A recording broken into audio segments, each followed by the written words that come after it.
Hola a todos, bienvenidos a Conexión PBB. Esta es nuestra quinta lección y estoy sumamente agradecido con cada uno de ustedes por haber compartido las lecciones anteriores en sus muros de Facebook, por haberme escrito por privado para darme ánimos, para mostrarnos su apoyo. De verdad que por favor les pido que lo sigan haciendo porque no saben lo que me cuesta sentarme frente a un micrófono y hablar solo. Así que de verdad esto de verdad me anima a continuar semana a semana sacando lecciones para ustedes que créanme que son más para mí. Son más cosas que siento que yo tenía que escuchar decirme. Así que de verdad, muchísimas gracias. No sé cuántas veces he dicho de verdad, pero muchísimas gracias. Y bueno, hoy vamos a hablar de un tema que lleva por título... Es nuestra lección 5 y quiero leerte, dice, una nueva manera de pensar. Quiero plantearte una pregunta. ¿Alguna vez has imitado a alguien? ¿Alguna vez has tenido que imitar a alguien? Esto se da mucho cuando somos jóvenes, cuando estamos pequeños. Muchas veces vemos iconos en la televisión y nosotros tendemos a imitar lo que ellos hacen, tendemos a querer hacer lo mismo que ellos hacen, a vestir de la misma manera que ellos visten, a querer hablar de la misma manera que ellos hablan. Pero también, ¿sabes? Se da en el ámbito cristiano. Muchas veces nosotros vemos a un pastor, vemos a un cantante cristiano, vemos a un líder y nosotros también queremos imitar lo que este líder está haciendo o cómo lo está haciendo. Y bueno, bajo esta pregunta quiero que nosotros leamos la carta a Filipenses capítulo 2 versículo 1 y nos vamos a ir hasta el 11. Y después de leer vamos a orar para dedicar este tiempo a Dios. Y quiero que por favor pongas tu corazón, dispongas todo lo que eres para que podamos nosotros juntos navegar por esta fracción de la escritura. Está bien si iniciamos Filipenses capítulo 2 versículo 1 y dice de la siguiente manera: por tanto, si hay alguna consolación en Cristo, si algún consuelo de amor, si alguna comunión del Espíritu, si algún afecto entrañable, si alguna misericordia, completad mi gozo, sintiendo lo mismo, teniendo el mismo amor, unánimes, sintiendo una misma cosa. Nada hagáis por contienda o por vanagloria, antes bien con humildad, estimando cada uno de los demás como superiores a él mismo, no mirando cada uno por lo suyo propio, sino cada cual también por lo de los otros. Haya pues en vosotros este sentir que hubo también en Cristo Jesús, el cual, siendo en forma de Dios, no estimó al ser igual que Dios como cosa que aferrarse, sino que se despojó a sí mismo, tomando forma de siervo, hecho semejante a los hombres, y estando en la condición de hombre, se humilló a sí mismo, haciéndose obediente hasta la muerte y muerte de cruz. Por lo cual Dios también le exaltó hasta lo sumo, y le dio un nombre que es sobre todo nombre, para que en el nombre de Jesús se doble toda rodilla de los que están en los cielos, en la tierra y debajo de la tierra, y toda lengua confiese que Jesucristo es el Señor, para gloria de Dios Padre. Está bien si oramos. Señor, te damos gracias, Padre, por tu palabra y por esta oportunidad que nos das de meditar en ella. Queremos pedirte que tú nos guíes, que tú nos dirijas, que seas tú hablando a nuestros corazones, que seas tú tratando con nuestras vidas, Señor. Sabemos que tú quieres transformarnos, que tú quieres hacer tu imagen en nosotros. Y el día de hoy queremos descansar confiando en que tú tienes aquello que necesitamos para este día, Señor. Ponemos este tiempo en tus manos, Señor, rogándote que tu palabra pueda encontrar buena tierra, Señor, de tal manera que podamos dar fruto para tu honra y para tu gloria, Señor. Ponemos este tiempo en tus manos en el nombre de Jesús. Amén y amén. Y bueno, si te diste cuenta, Filipenses 1 se centra en el gozo de Pablo. Constantemente habla él de que cómo se goza al recordar a los filipenses, cómo se goza incluso cuando otras personas están predicando a Cristo, y ahora vuelve a hablar de este gozo. Y lo que pide a los filipenses es completar ese gozo. Dice ahí en el verso 2, completar mi gozo. Y esta sección de Filipenses capítulo 2 está unida a los últimos versículos del capítulo anterior. Porque de repente el capítulo 2 comienza diciendo por tanto, y siempre que encontramos una frase como tal es porque está unida a lo anterior. Y sí, si tú lees Filipenses 1:27, mira lo que dice. Solamente que os comportéis como es digno del evangelio de Cristo, para que sea que vaya a veros, o que esté ausente, oiga de vosotros que estáis firmes en un mismo espíritu, combatiendo unánimes por la fe del evangelio. Firmes en un mismo sentir, combatiendo unánimes. Y esto está ligado completamente a lo que dice Pablo, va a completar su gozo, que es que sintiendo lo mismo, teniendo el mismo amor, unánimes, como dice, sintiendo una misma cosa. Es decir, está hablando de lo mismo, un mismo sentir, una unidad dentro de la iglesia. Si nosotros leemos Filipenses capítulo 1, sobre todo en la parte final, podemos ver ahí que nos está hablando de la oposición que hay del evangelio afuera de la iglesia.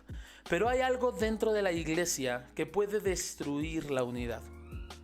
Y en esto se va a enfocar la primera parte del capítulo 2.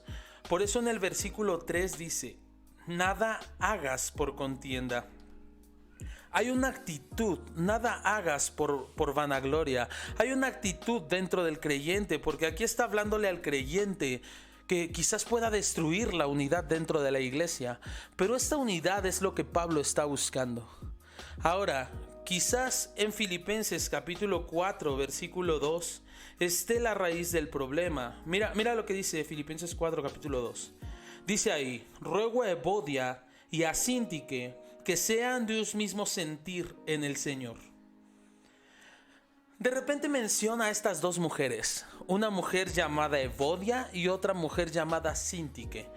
Y no nos dice más acerca de cuál es el asunto que tenían una con la otra, pero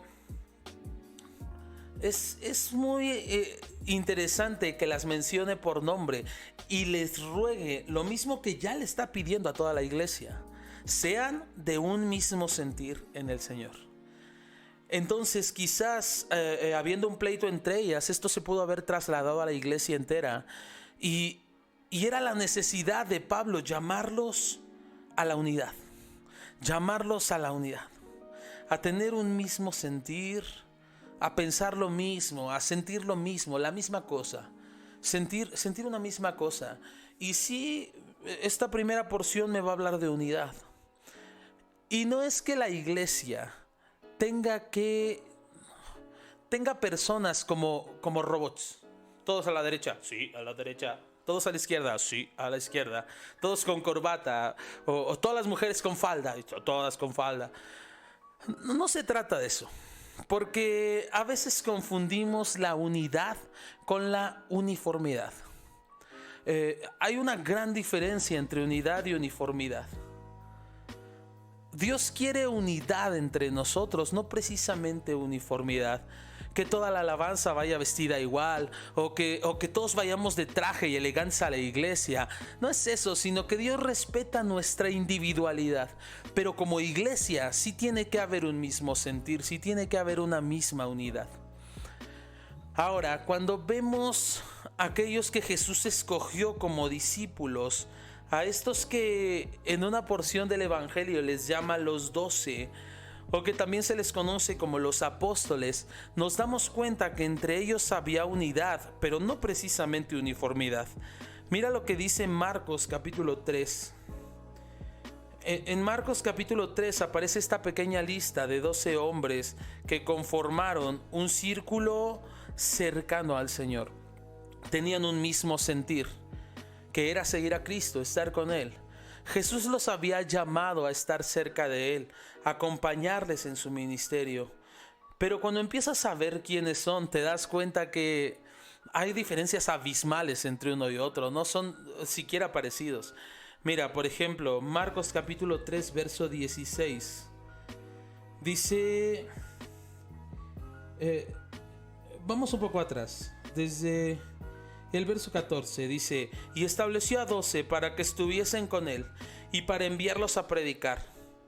Es decir, tenían un mismo sentir, estar con el Señor, tenerlo a él, caminar con Dios. Esa era su idea, pero no eran igualitos.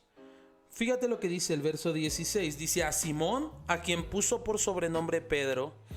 Simón, si tú recuerdas, es este hombre impulsivo, este hombre que resalta delante de los demás, nomás por su dureza, porque saca la espada y le corta la oreja a alguien, ¿no? Es el mismo que negó al Señor en la noche que fue arrestado, antes de que cantara el gallo. Dice en el verso 17 también: a Jacobo, hijo de Zebedeo, y a Juan, hermano de Jacobo, a quienes apellidó Boanerges, esto es, hijos del trueno. Estos eran hermanos de sangre, pero también dice en el verso 18 Andrés. Andrés es hermano de Simón, y estos 4 son pescadores, o sea, son iguales entre ellos, entre comillas, pero poco tienen que ver entre los demás. Después habla de Felipe, uno que estuvo muy emocionado y empezó a buscar a otros, a avisarles que había encontrado al Mesías. También llamó a Bartolomé, a Mateo. Mateo es interesante porque Mateo era un cobrador de impuestos y estaba sentado en el tributo público cobrando impuestos.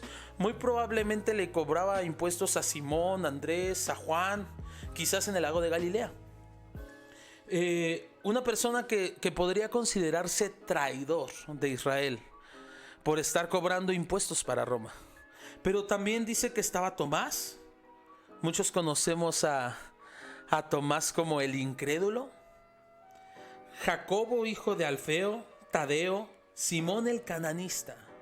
Simón el cananista es una persona que formaba parte de una sección de judíos que estaban fuertemente en contra de Roma, que se les llamaba los celotes.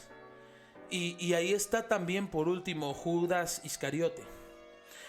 Entonces tú los ves y dices: ¿qué tienen de similar uno con otro? Tienen una cosa que ver. Estos 12 fueron llamados por el Señor para estar con Él. Y hay caracteres completamente opuestos entre Mateo, que era considerado traidor de Israel por servir a Roma, y Simón el cananista. ¿Te imaginas? Seguro se conocían. Seguro se habían visto alguna vez, pero ahora estaban en un mismo sentir. Unidad no significa uniformidad. No tenemos que ser todos iguales. Pero Pablo está buscando esta unidad dentro de la iglesia de Filipos. Y como veíamos, quizás Filipenses 4:2 nos da la razón de esta división que había entre ellos. Y en este capítulo 2 nos va a dar razones para esta unidad. Y nos va a dar la forma para buscar esa unidad. Y por último nos va a dar un gran ejemplo en el Señor Jesús, en el versículo 5 al 11. Entonces solo vamos a ver esta porción del verso 1 al 11, cómo Pablo llama a la unidad. Y de esta forma, dice él, van a completar mi gozo. Pero comencemos por las razones para completar esta unidad. En el verso 1 del capítulo 2 dice: por lo tanto, si hay alguna consolación en Cristo, si algún consuelo de amor, si alguna comunión del Espíritu, si algún afecto entrañable, si alguna misericordia. Creo que esto engloba las razones para vivir en unidad. Todas estas cosas, pareciera que Pablo, al ser traducido al español de esta manera, pareciera que está poniéndolo en duda. Bueno, si acaso hay consolación en Cristo, si acaso hay consuelo de amor, pero en realidad la palabra sí, aquí en esta parte, no es el sí de la duda, como parece cuando lo leemos, sino el sí de la afirmación. La traducción de esta palabra podría decirse algo como puesto que o ya que. Entonces, si lo leemos de esa manera, nos da suficientes razones para buscar esta unidad. Porque sería: ya que hay consolación en Cristo, ya que hay consuelo de amor, ya que hay comunión del Espíritu, ya que hay afecto entrañable, ya que hay misericordia. Les recuerda que debemos vivir en comunión dentro de la iglesia.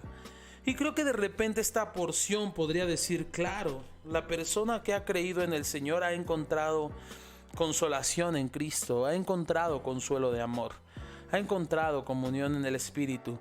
Y podríamos enfocarnos en esta perspectiva personal y estaría bien, pero no lo es todo. En 2 Corintios, si nosotros leemos esta parte, nos dice el versículo 3 esto: bendito sea el Dios y Padre de nuestro Señor Jesucristo, Padre de misericordia y Dios de toda consolación. ¿Quién de nosotros no ha recibido consuelo del Señor? Él es el Padre de toda consolación, Él es el Dios de toda consolación, y cuando avanzamos en esta lista encontramos comunión del Espíritu. ¿Y quién de nosotros no ha encontrado esto? Comunión del Espíritu. Estamos unidos en esta comunión. Pero cuando empezamos a verlo en esta perspectiva, podríamos enfocarnos también en la iglesia. Dentro de la iglesia hemos encontrado también estas cosas: consuelo, consolación, comunión, afecto entrañable, misericordia. Aun cuando aquí me dice que Él es el Padre de misericordia, entre nosotros también hemos encontrado estas cosas. De hecho, ahí en 2 Corintios 1, en el versículo 4, dice lo siguiente: el cual nos consuela en todas nuestras tribulaciones, para que podamos también nosotros consolar a los que están en cualquier tribulación, por medio de la consolación con que nosotros somos consolados por Dios. Porque de la manera que abundan en nosotros las aflicciones de Cristo, así abunda también por el mismo Cristo nuestra consolación. Pero si somos atribulados, es para vuestra consolación y salvación. O si somos consolados, es para vuestra consolación y salvación, la cual se opera en el sufrir las mismas aflicciones que nosotros también padecemos. Y nuestra esperanza respecto a vosotros es firme, pues sabemos que así como sois compañeros en las aflicciones, también lo sois, ¿en qué dice? En la consolación.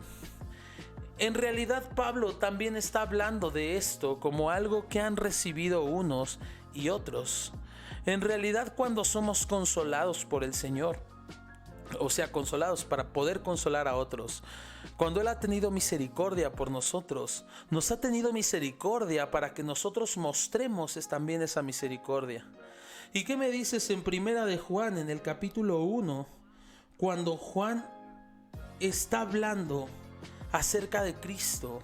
En el verso 3 dice: lo que hemos visto y oído, esto os anunciamos, para que también vosotros tengáis comunión en nosotros, y nuestra comunión verdaderamente es con el Padre y con su Hijo Jesucristo. Por supuesto, nuestra comunión es con el Padre y con su Hijo Jesucristo, pero cuando fuimos llamados a la iglesia y a la unidad de la iglesia, hemos sido llamados a tener comunión entre nosotros. Por eso Juan dice: para que tengan comunión con nosotros, aunque nuestra comunión real es con el Padre y con su Hijo Jesucristo. Entonces Pablo está llamando a la unidad, porque ha visto todo esto entre ellos. Ha habido consuelo, ha habido consolación, hay comunión, hay misericordia, hay afecto entrañable. Entonces, al decir esto, Pablo dice en el versículo 2, estamos en Filipenses capítulo 2 verso 2. Entonces Pablo dice: completad mi gozo, sientan lo mismo, teniendo el mismo amor, unánimes, sintiendo una misma cosa. El llamado a la unidad. En el versículo 2 dice teniendo el mismo amor, unánimes. Pero en el versículo 27 me habla de estar firmes en un mismo espíritu, combatiendo unánimes por la fe del Evangelio. En el verso 5 me dice: haya pues en vosotros este sentir que hubo también en Cristo Jesús. Este sentir lo mismo es el sentir de Cristo. Y está a punto de darnos un buen ejemplo, el más grande ejemplo de buscar esta unidad. Piensa en esto: estábamos separados de Dios por nuestro pecado. Y lo que vino Jesús a hacer es unir estas dos cosas que estaban separadas y unirnos con el Señor. Entonces, al seguir el ejemplo de Cristo, vamos a tener esa unidad. Pero antes de decirnos, el ejemplo de Cristo nos dice cómo se ve el buscar esa unidad entre nosotros. Verso 3 y 4 dice: nada hagas por contienda o por vanagloria, antes bien con humildad, estimando cada uno de los demás como inferiores, no mirando cada uno lo suyo propio, sino cada cual también a lo de nosotros. Y lo dice de esta forma: cuando la Biblia dice nada hagas, significa nada hagas. Nada hagas por contienda, nada hagas por vanagloria. Dos cosas que pueden destruir la unidad: contiendas y vanagloria. La palabra vanagloria es esta gloria vacía, es buscar la gloria de los hombres. Y Jesús habló acerca de los fariseos. Jesús dijo: ustedes lo que buscan es la gloria de los hombres, no buscan la gloria de Dios, buscan la gloria de los hombres. Y mirando entre nosotros, podemos tener este espíritu de orgullo contrario a la humildad, en el que miramos a todos hacia abajo. Y otra cosa que destruye es esta contienda. ¿Sabes? Santiago habló acerca de esto. Lo leímos la semana pasada en la lectura semanal. Habló de pleitos y contiendas. Acompáñame a Santiago capítulo 4. Santiago nos va a decir de dónde provienen las contiendas y los pleitos, pero nos va a llevar hasta el mismo punto donde Pablo nos está llevando. Nada hagas por contienda.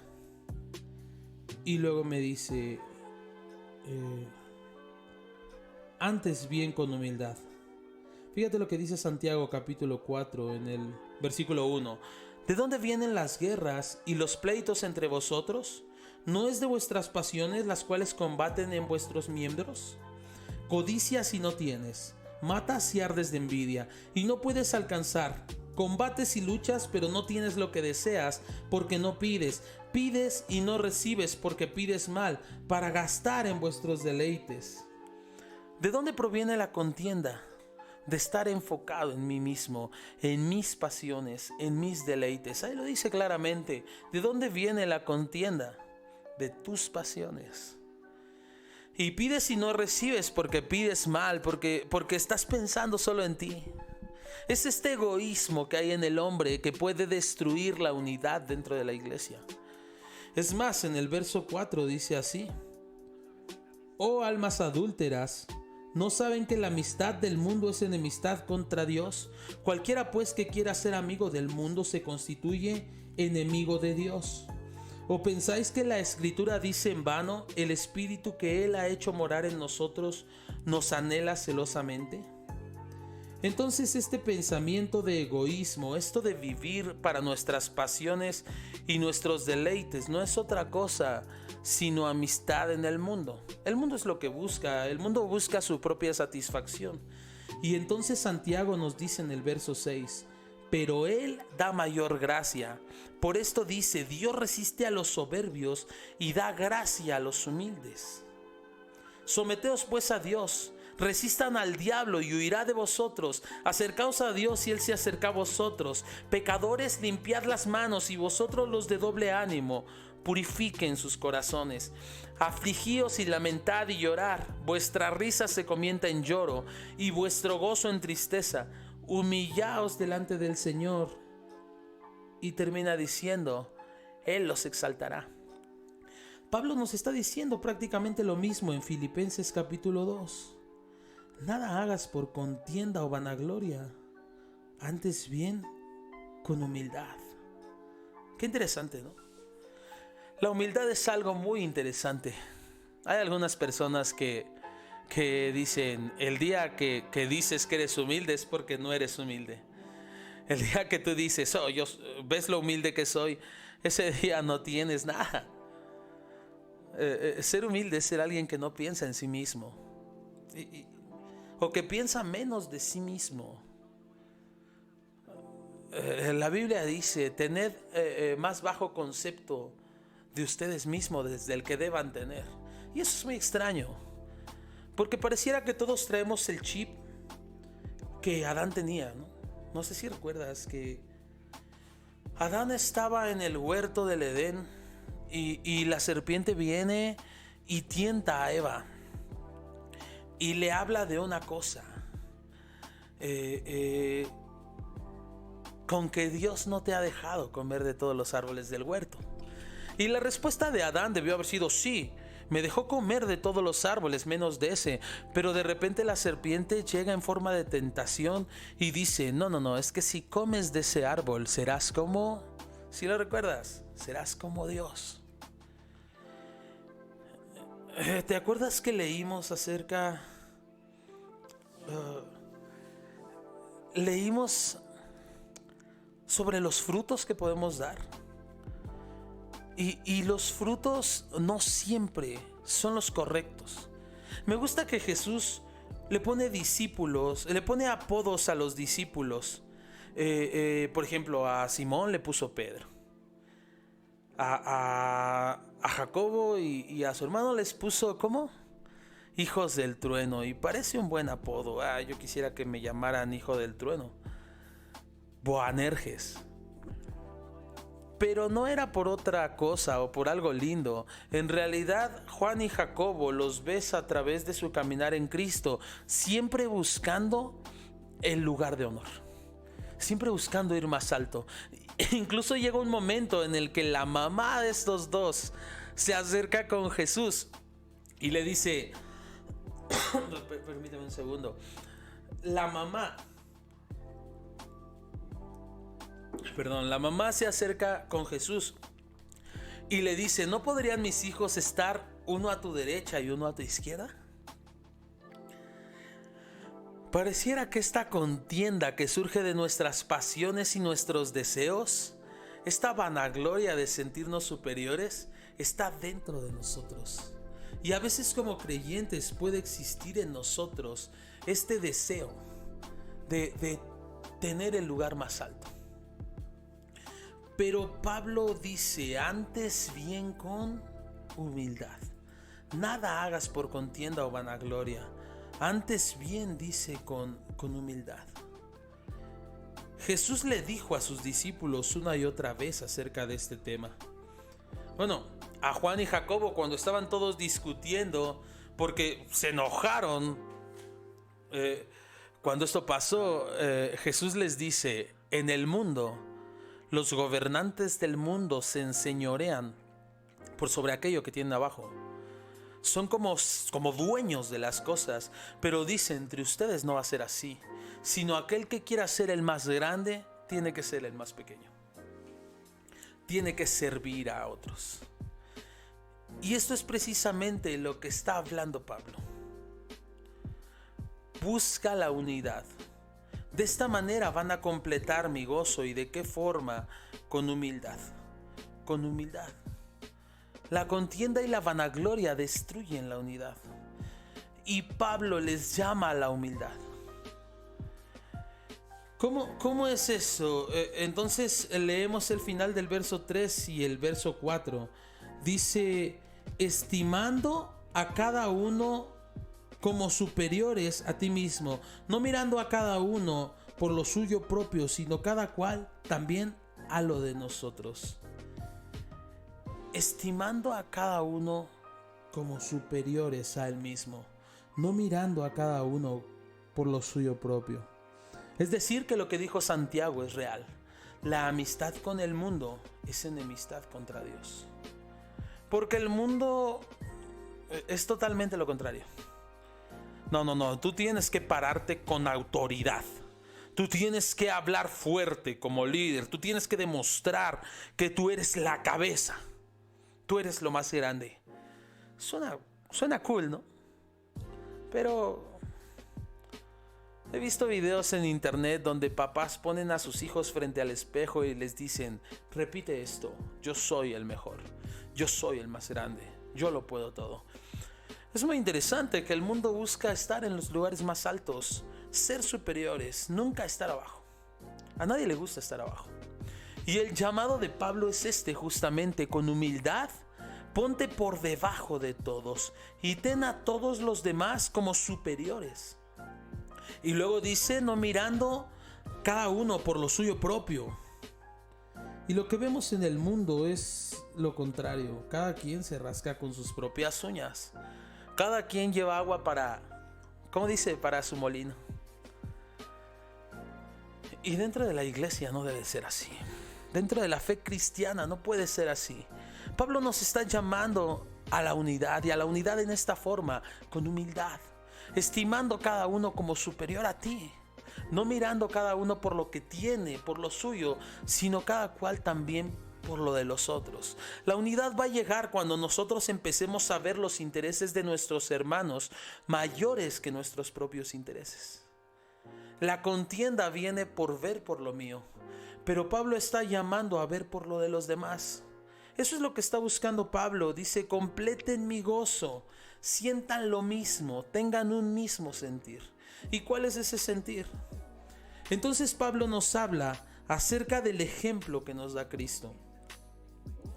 Ahora, este no es el único ejemplo que aparece de humildad en este capítulo. Vamos a tener de tarea esta semana leer todo este capítulo y todo este libro. Porque está el ejemplo de Timoteo también. Pero hoy nos vamos a enfocar en este ejemplo, porque Timoteo nos da el ejemplo de lo que es vivir no buscando lo suyo propio, sino lo de los otros, o buscando, como dice acerca de Timoteo, lo que es de Cristo. Y Epafrodito también nos da otro ejemplo, y eso nos trae como a decirnos, claro que podemos hacerlo de esa manera. Porque Timoteo vivió de esa manera y Epafrodito también. Pablo es Batman. Pablo es super Pablo. O sea, Pablo está en otro nivel. Pero ellos pudieron hacerlo. Timoteo y Epafrodito nos dan estos ejemplos también. Como diciendo, claro, puedes vivir de una manera humilde. Pero al principio lo que estamos leyendo nos da el gran ejemplo, el del Señor Jesús, que vivió de esta manera, estimándonos a nosotros como superiores, no mirando por lo suyo, sino por lo de los otros. ¿Cómo es esto? Quiero que leamos el verso 5. Dice: haya pues en vosotros este sentir que hubo también en Cristo Jesús, el cual, dice, siendo en forma de Dios, no estimó el ser igual a Dios como cosa que aferrarse, sino que se despojó a sí mismo, tomando forma de siervo, hecho semejante a los hombres, y estando en la condición de hombre, se humilló a sí mismo, haciéndose obediente hasta la muerte y muerte de cruz. Esto es uno de los pasajes más increíbles que hay en la Biblia. Algunos consideren que era una especie de himno que se cantaba en esa época. Una especie de como una canción, como una alabanza que ahora cantamos mucho. Y pareciera tener esa estructura. De hecho, hay canciones que se han escrito a partir de esto en nuestros tiempos. Y que hemos escuchado en 1000 versiones. No sé, me viene a la mente esa: dejaste el trono para mostrarnos la luz de tu trono a la cruz. Y sí, tal vez las estás cantando en salsa en tu mente, ¿no? Porque está escrita en un montón de versiones esta canción. Pero está sacada precisamente de esto. Está sacada de esta parte de la escritura. Y algunos ven esta parte poética. De una manera fenomenal nos habla de quién es Jesús. ¿Y qué es lo que vino a hacer por nosotros? Él vino tomando forma de siervo y vino a hacer el sacrificio por nosotros. Son esas dos cosas que se ven en esta porción. Se humilló tomando forma de siervo y obedeció hasta la muerte y se convirtió en ese sacrificio por nosotros. Mira lo que dice: siendo en forma de Dios, no estimó el ser igual a Dios como cosa que aferrarse. No hay lugar a dudas, cuando Juan escribe su evangelio, nos habla de cómo el verbo era con Dios, el verbo era Dios, y luego más adelante nos dice: y todas las cosas por medio de él fueron hechas. Y luego nos dice más adelante: y el verbo se hizo carne y habitó entre nosotros. Pareciera que esta es la versión de este himno de lo que Juan nos dijo. Jesús es Dios. Jesús es el creador de todas las cosas. Todas las cosas fueron creadas por Él, y no solamente por Él, sino fueron creadas para Él. Nada de lo que ha sido hecho habría podido ser hecho sin Él. Él es la luz verdadera, la luz que vino a este mundo. Juan nos dice todo eso. Aquí nos dice de esta manera: siendo en forma de Dios, no estimó el ser igual a Dios como cosa que aferrarse. ¿Y de qué manera lo hizo? Dijo el verso 7. Se despojó a sí mismo, tomando forma de siervo, hecho semejante a los hombres. Wow.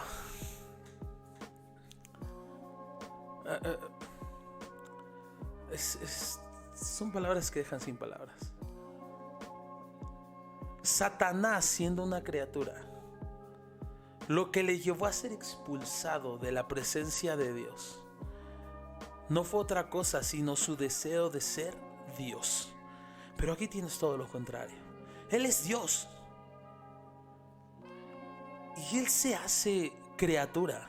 Es alucinante el hecho de que Él haya tomado forma, hacerse semejante a los hombres, ser carne y hueso como nosotros. Estas 4 semanas hemos hablado sobre esto. Poder cambiar nuestra manera de pensar, poder cambiar el chip que tenemos. Pero Jesús decide dejarlo todo.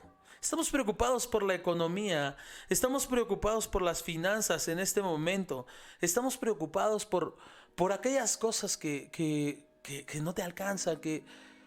Pero Dios, teniéndolo todo, ¿a quién no le gustaría ser por lo menos un rey? Pero Dios teniéndolo todo, Jesús, teniéndolo todo, Él decide venir a la tierra, volverse un hombre, a ponerse a trabajar, a astillarse las manos y limitar todo lo que Él es. Viene y toma forma de hombre, limitado a su humanidad. Aquel que no era limitado por el tiempo, porque Él es el principio y el fin, ahora está creciendo en un hogar. Y van pasando los años, limitado. Se hizo semejante a ti o a mí, pero con una sola intención. Mira lo que sigue diciendo. Dice: tomando forma de siervo,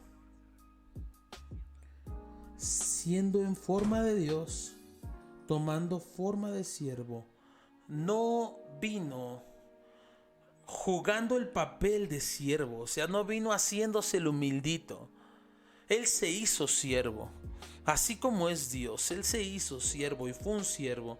En Marcos capítulo 10, tal vez esto nos dé más luz de lo que estoy hablando. Marcos capítulo 10. En el versículo 45 dice: porque el Hijo del Hombre no vino para ser servido, sino para servir y para dar su vida en rescate por muchos. Él vino como siervo. Esas son palabras que Jesús dijo. O sea, qué interesante. Los versículos anteriores me hablan de aquello que estábamos diciendo nosotros, acerca de cómo ellos buscaban el primer lugar, ese momento en el que le dicen Jacobo y Juan: queremos estar a tu lado, sentarnos a tu lado, uno a la derecha y otro a la izquierda. Y dice que cuando lo oyeron comenzaron a enojarse con Jacobo y Juan, los otros discípulos. Y es precisamente lo que Jesús dice: no, el que quiera hacerse grande entre nosotros será vuestro servidor. Y entonces dice él: porque yo estoy aquí como siervo, no he venido para ser servido, sino para servir y para dar mi vida en rescate por muchos. Jesús hablando de sí mismo como el Hijo del Hombre. Jesús tomó forma de siervo. Pero no fue solamente a eso, sino ahí mismo en Marcos 10:15, la segunda parte dice: y para dar su vida en rescate de muchos. Y el versículo 8 de Filipenses 2 también lo dice: y estando en la condición de hombre, se humilló a sí mismo, haciéndose obediente hasta la muerte, y muerte de cruz. Jesús fue a la cruz, pagando nuestros pecados. Lo dice en Marcos 10:45, para dar su vida en rescate por muchos. Él fue la sustitución nuestra. Él vino como propiciación para tomar nuestro lugar, lo que nosotros merecíamos. Él, siendo obediente, lo vivió. Murió en nuestro lugar, murió en la cruz. ¿Viste lo que dice? Haciéndose obediente. Aquel que es Dios y que el mundo entero le obedece, se limitó al cuerpo de un hombre, siendo en forma de siervo y ahora siendo obediente. Y a nosotros nos cuesta obedecer. Este es el gran ejemplo de humildad. Lo que Pablo le está pidiendo a la iglesia en Filipos no es otra cosa sino seguir el ejemplo de nuestro Salvador, el ejemplo de Jesucristo, el cual a través de su servicio y su sacrificio nos vino a unir con el Padre. Aquello que estaba suelto se ha unido en Él, haciendo la paz mediante la sangre de la cruz. Y nos damos cuenta, esta unidad, siguiendo los pasos de Jesús, es humillándonos, es sirviendo, es estando dispuesto a entregar mi vida por mis hermanos. Y luego ve lo que dice el verso 9 al 11, dice: por lo cual Dios también le exaltó hasta lo sumo y le dio un nombre que es sobre todo nombre, para que en el nombre de Jesús se doble toda rodilla de los que están en los cielos y en la tierra y debajo de la tierra, y toda lengua confiese que Jesucristo es el Señor. Pero ¿para qué? Para gloria de Dios Padre. Se humilló, se hizo siervo, fue sacrificio por nosotros y le dio la gloria a Dios Padre. ¡Qué increíble! Ese es el llamado que Pablo le está haciendo a los filipenses. Completen mi gozo, sientan una misma cosa. Sigan el ejemplo de Jesús, humíllense, vivan una vida de servicio, vivan una vida entregada a los demás y vivan una vida para la gloria de Dios Padre. Quiero ir cerrando, si podemos ir a Juan capítulo 13. Es como muy lógico terminar esta lección con esta parte de la escritura, porque en Juan capítulo 13 se describe una escena donde Jesús, sabiendo de dónde venía y a dónde iba, tomó una decisión que iba a marcar a sus discípulos y que debe de marcar nuestras vidas el día de hoy. En Juan capítulo 13 se describe este momento en el que Jesús lava los pies de sus discípulos. Y dice que estando en esta cena, vamos desde el versículo 1, dice: como había amado a los suyos que estaban en el mundo, los amó hasta el fin. Este servicio del Señor Jesús, esto que está a punto de hacer, es por amor. No solamente esto que está a punto de hacer, que es lavar los pies de los discípulos, haciéndose un siervo, sino también el final de esto que comienza en el capítulo 13, que dice, es la muerte del Señor Jesús. Por amor fue a la cruz. Y luego dice en el versículo 3, sabiendo Jesús que el Padre le había dado todas las cosas en las manos y que había salido de Dios y a Dios iba. Es decir, Jesús tenía identidad, sabía de dónde venía y a dónde iba. Tenía la certeza de que iba a estar con el Padre porque había salido del Padre. Pero dice el verso 4, se levantó de la cena, se quitó su manto y tomando una toalla se la ciñó. Puso agua en un lebrillo y comenzó a lavar los pies de los discípulos y a enjugarlos con la toalla con la que estaba ceñido. Estaba despojándose.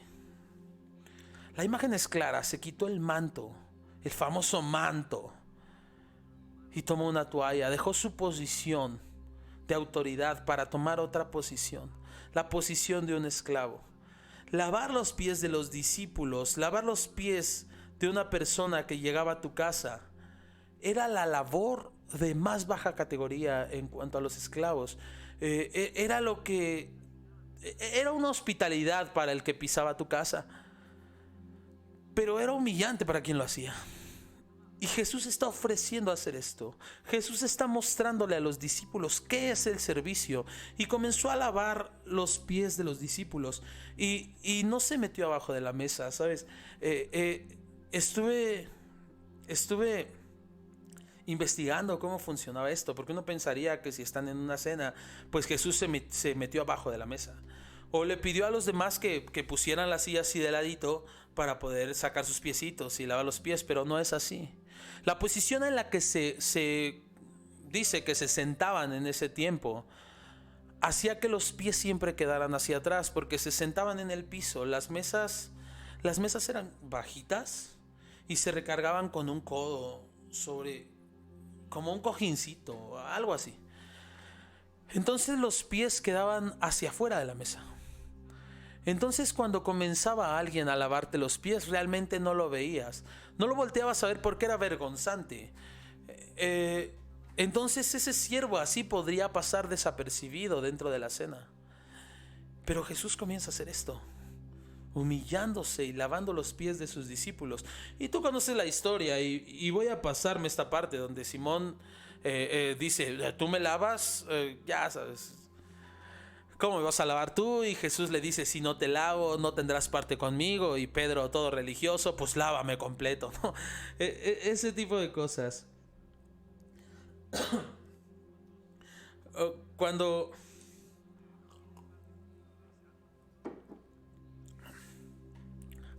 ese tipo de cosas. Ok, ya termina de hacerlo y termina esta escena con Pedro. Y en el verso 12 dice, así que después que les hubo lavado los pies, tomó su manto, volvió a la mesa y les dijo, ¿saben lo que he hecho? Ustedes me llaman maestro y señor y dicen bien, porque lo soy. Pues si yo, el Señor y el Maestro, he lavado los pies de vosotros, vosotros también deben lavarse los pies los unos a los otros. Porque ejemplo os he dado, para que como yo he hecho, ustedes también hagan. De cierto os digo, el siervo no es mayor que su Señor, ni el enviado es mayor que el que le envió.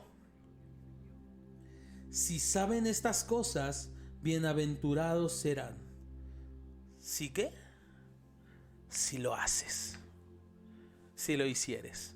Yo solo me pongo a pensar en esto. Pablo llamando a la humildad, llamando a dejar toda contienda y vanagloria a un lado, llamando a estimar a los demás como superiores y dando este ejemplo en Cristo. Y luego juntarlo con esta escena y diciendo, Jesús, les he dado un ejemplo para que así hagan ustedes. Y dice, bienaventurados serán si lo hacen. Completa mi gozo, siente una misma cosa, ten un mismo amor. Pablo nos está diciendo entonces, primero es Dios, pero después son los demás. Una vida de servicio y de sacrificio es una vida de gozo. Y nos pone este gran ejemplo de nuestro Señor Jesucristo. Pues si Él, siendo el Maestro, lo hizo, nosotros solo debemos seguir sus pasos y seremos bienaventurados si lo hacemos. ¿Por qué no oramos? ¿Por qué no oramos para pedirle al Señor que cambie nuestra manera de pensar? Que quite esta mentalidad que tenemos en el mundo y que comience a darnos un corazón más noble. Pídele que ayude a identificar si hay orgullo en ti. Pídele identificar si hay contienda en tu corazón. Si estamos buscando nuestra propia gloria. Y también pidámosle, Señor, ayúdanos a ver esa escena como la vieron tus discípulos, a verte a ti, sirviendo y entregando tu vida. Y ayúdame a seguir tu ejemplo. ¿Oramos? Señor, gracias por tu palabra, Señor. Gracias por esta oportunidad que nos das de meditar en ella y de conocer más de tu voluntad para nuestras vidas. Señor, tú nos estás llamando a la unidad. Tú nos estás llamando a cambiar nuestra manera de pensar, a dejar de buscar lo nuestro y empezar a buscar lo que beneficia a todos.